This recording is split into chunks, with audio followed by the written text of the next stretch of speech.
Okay, so in this video, I'll be discussing with respect to the role detection of mutation with detection of mutation using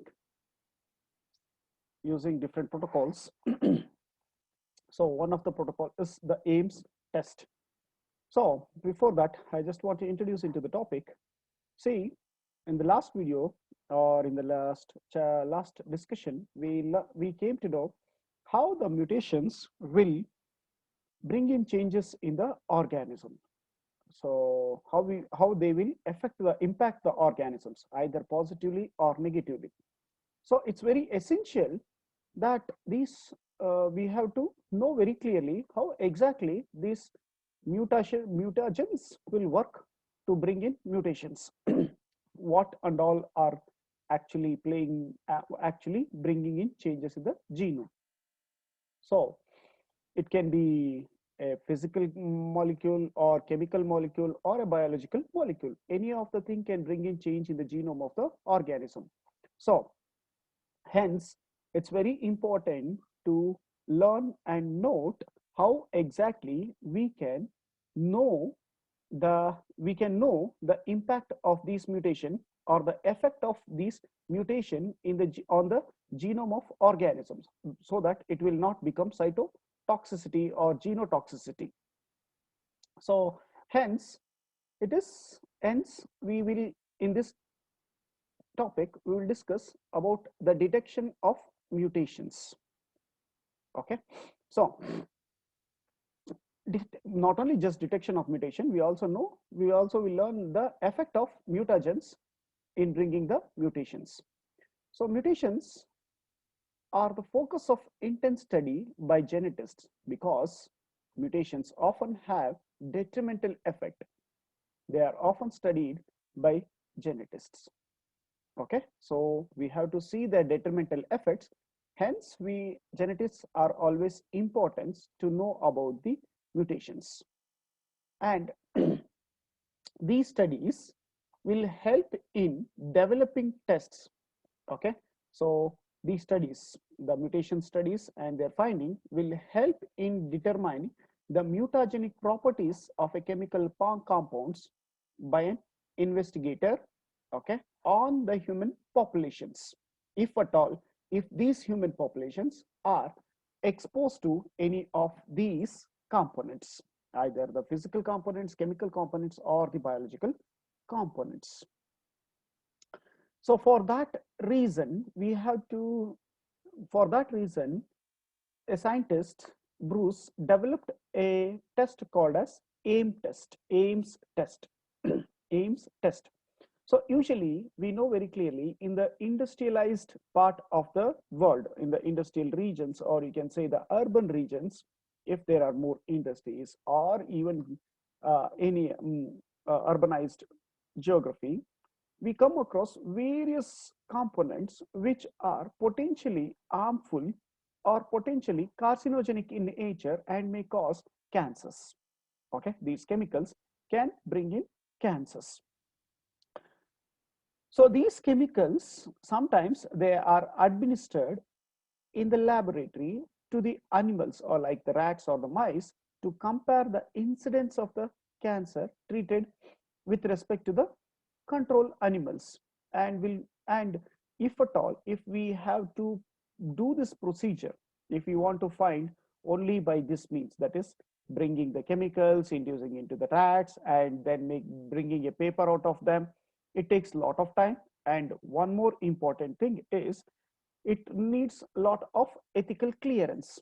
So and normal uh, labs cannot utilize this many a times. So because of that reason, there was a need for a test which would involve lower organisms and but potentially display the effect of the mutagens. So in this regard, okay, in this regard, the AIMS test was developed to find how these chemicals, which are usually observed in the urbanized part of the world, will have their role in causing these type of changes or bringing these type of cancers into effect. So like this here, we have different types of components and the compounds, different compounds, okay, and their actions, how they uh, involve in bringing the changes and their genotoxicity, or you can say resulting the bringing in cancers in the individuals. Okay, so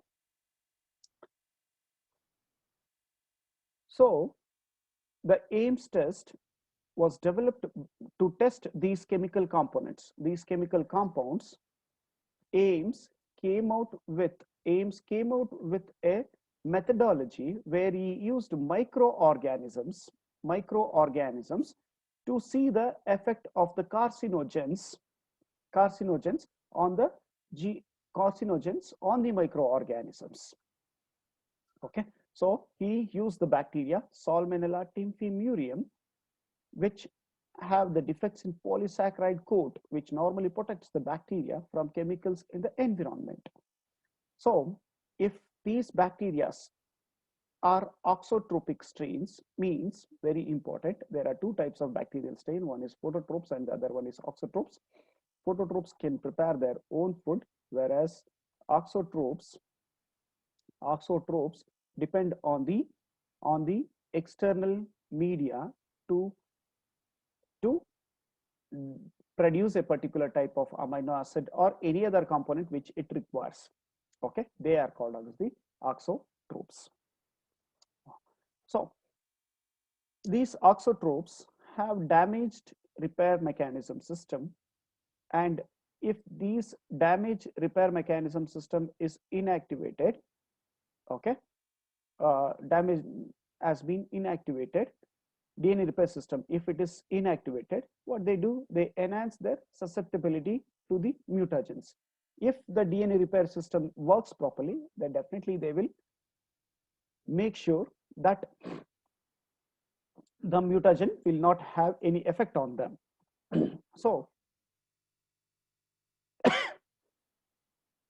they developed they collected the auxotropes which has the damaged repair mechanism system, and to these bacteria. Okay, so this is the one of the bacteria, Salmonella typhimurium, where this is histidine minus bacteria, auxotropic in nature. So these auxotropic bacteria, if at all, if it has to survive in a given medium, okay, if it has to survive in a given medium, it has to undergo mutation. That is the only way it can survive. So the bacteria are plated on the medium that lack histidine medium. Okay, histidine medium. So what will happen? So this is the control plate, no chemical, treatment plate with chemicals added. So now we will add the chemicals which will somehow induce certain changes in this bacteria. Means if a particular component from a bakery or an industrial effluent or from any other means source is collected, that is inoculated with this media. Now if this component is carcinogenic or mutagenic in nature, means it brings in change in the genome of the organisms and makes the organisms undergo mutation, where the histidine minus will become histidine plus. So it's a positive mutation. Okay, so making the organism grow and actively grow in a given medium. So these are the results. You can see this will show very clearly. By using this methodology, we can very clearly come to know the effect of the components on the auxotropic mutants of or auxotropic bacteria. Is it clear? So now that is with respect to the bacteria, with respect to the bacterial strains. Now if you want to check if at all if it has any effect on the if it has any effect on the humans in the same way how it has the effect on the bacteria, then what we have to do, we have to make sure that the components are converted, or you can say digested, digested by using the human digestive juices.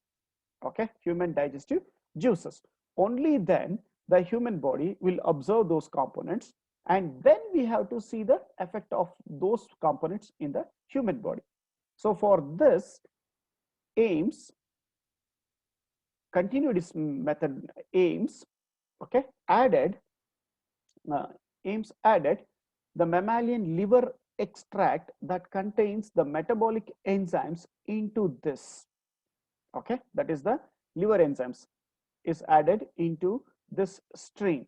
So what will happen now? Once we incubate them again the same way as it is, if at all, if these components, first we will use the component and then we will add the liver extract, so that those components are broken down, and the broken components or the digested components is treated to the auxotropes. And when it is done, the when it is done, if at all, if now the same effect is seen, if the mutation is observed, that is the negative bacteria gets converted into positive bacteria, histidine minus 2, histidine not sorry, with respect to amino acid, histidine minus 2, histidine plus, then we can say that the component is mutagenic in nature, and that can have detrimental effect on the human bodies. Okay, so this is about the Ames test. Is it clear? Okay, so remember, in the examination, a 5 marks question is can be asked, what is Ames test, or describe Ames test and its significance in finding the mutagens, or you can say in identification of the mutagens. Got it? A direct, simple question we should be able to answer. Okay, thank you all.